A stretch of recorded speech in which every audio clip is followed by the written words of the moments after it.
The first thing Eli saw under the hood was not an engine. It was gold. Not the dull yellow of brass or the cheap shine of something painted to look expensive, but a polished mechanism set deep inside the rusted frame of an old pickup truck. Tiny wheels turned without belts. Thin rods moved with the patience of a clock. At the center, a round chamber pulsed once, then again, as if the truck had been breathing long before he touched it. Eli stood on the side of the empty road with a wrench in his hand, staring at the impossible machine. Behind him, the old woman who owned the truck rested both hands on her cane and said nothing. That morning, Eli had opened his garage before sunrise. He was 26, restless, and proud of the sign above his door. Fastest repairs in town. He liked that sign because it made people look twice. Older mechanics in town talked about listening to engines, checking small things, waiting for the sound to tell them where the problem lived.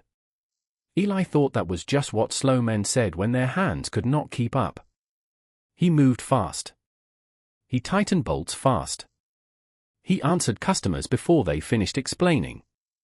When a farmer tried to describe a strange rattle in his van, Eli waved him quiet and slid under the chassis before the man reached the second sentence. "Give me an hour," Eli said. "Maybe less." By noon, 3 cars sat finished near the curb, and a black sedan waited inside the bay. It belonged to Mr. Calloway, the owner of a delivery company that brought Eli more money than any 5 regular customers combined. Calloway wanted the sedan ready before evening. Eli had promised it would be.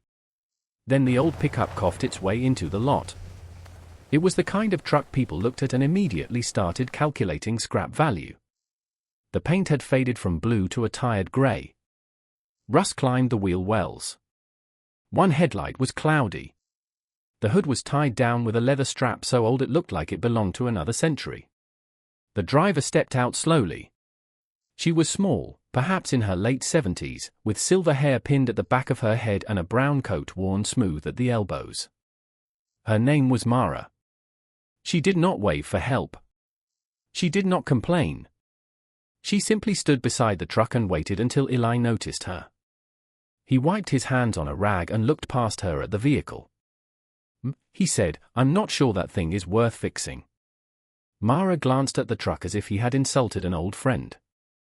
"It stopped on the hill," she said. "I need it home before dark."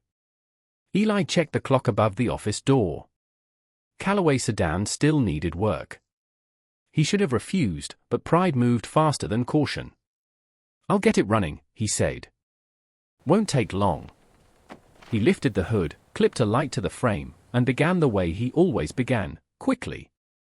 Battery first. Then cables. Then fuel line. Then starter. He moved through each possibility with sharp, practiced impatience. Mara stood a few feet away, watching his hands more than the truck. When he turned the key, the engine gave one rough cough and died completely. The garage became quiet. Eli frowned, tried again, and heard nothing. Not even a click. His phone rang. Mr. Calloway's name glowed on the screen. "I'm sending someone at 5, Calloway said. "If the sedan isn't ready, I'll take the account across town." Eli looked at the dead truck, then at Mara. "It'll be ready," he said, though he no longer knew which machine he meant. He opened the hood wider and leaned in. The truck was wrong in small ways. The battery was old but alive. The belts were worn but not broken. The wires did not match any layout he had seen. Beneath the ordinary parts, a second casing sat hidden behind a rusted latch. He pulled at it. It did not move. Mara spoke softly from behind him. "It moves when the hands are steady."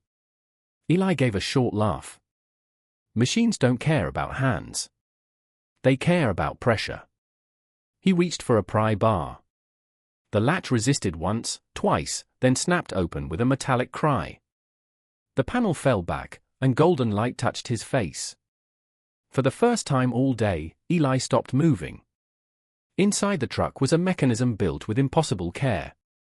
No grease stained it. No dust settled on it. Each piece turned as if it had been waiting in darkness without aging. At the center, the chamber pulsed in a slow rhythm.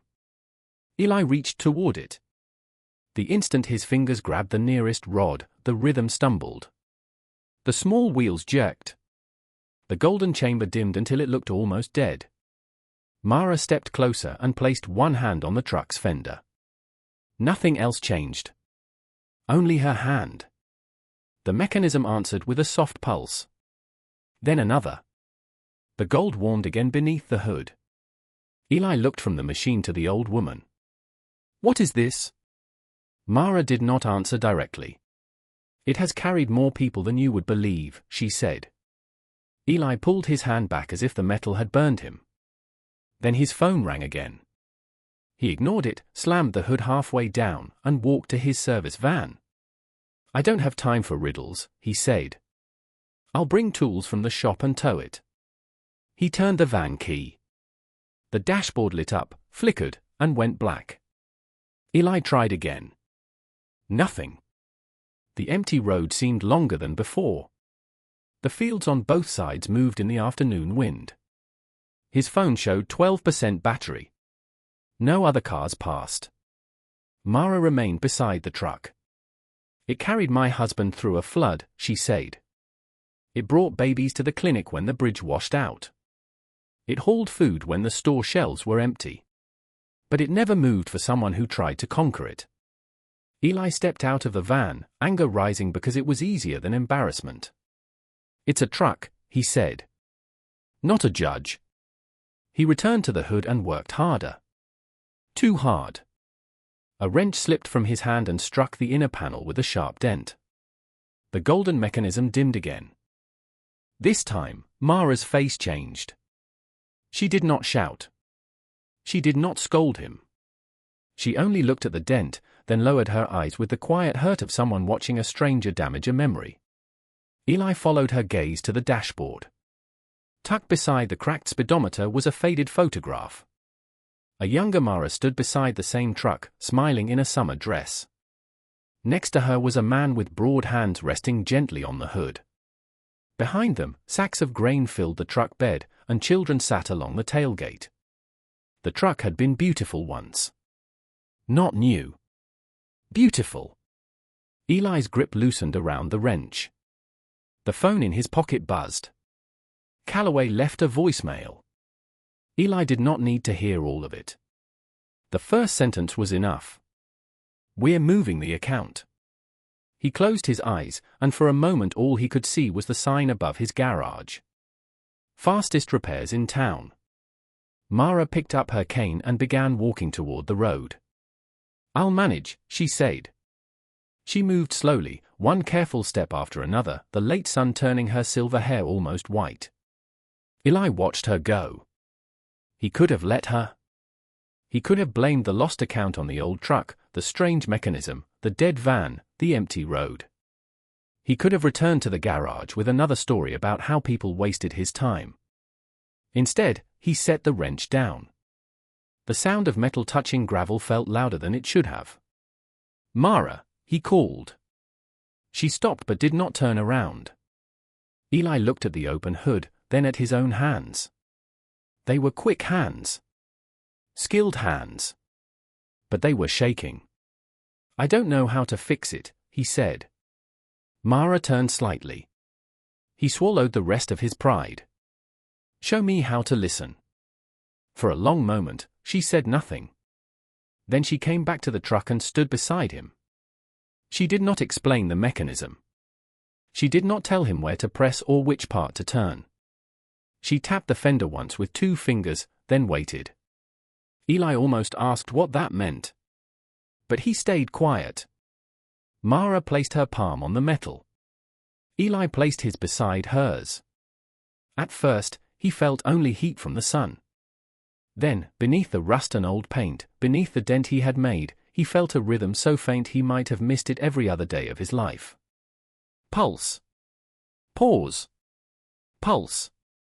Not slow. Steady. Mara lifted her hand. Eli kept his there. He opened the casing again, this time without force. He touched the golden rod lightly and waited for the pulse before turning it. A small wheel shifted. He waited again. The chamber brightened. He adjusted the bent panel he had dented, not because it was necessary for speed, but because damage deserved repair even when no one demanded it. The work took longer than he wanted. That was the point. When Eli finally turned the key, the truck did not roar. It woke with a low, even hum that seemed to settle the air around it. Mara climbed into the passenger seat and handed him the keys. "Do not press the pedal yet," she said. Eli sat behind the wheel of the old truck. Through the windshield, he could see the road back to town and, beyond it, the roofline of his garage.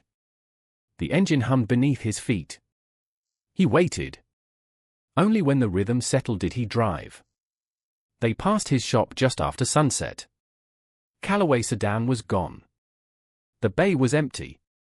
The sign above the door still promised the fastest repairs in town, but for the first time, Eli thought it looked cheap.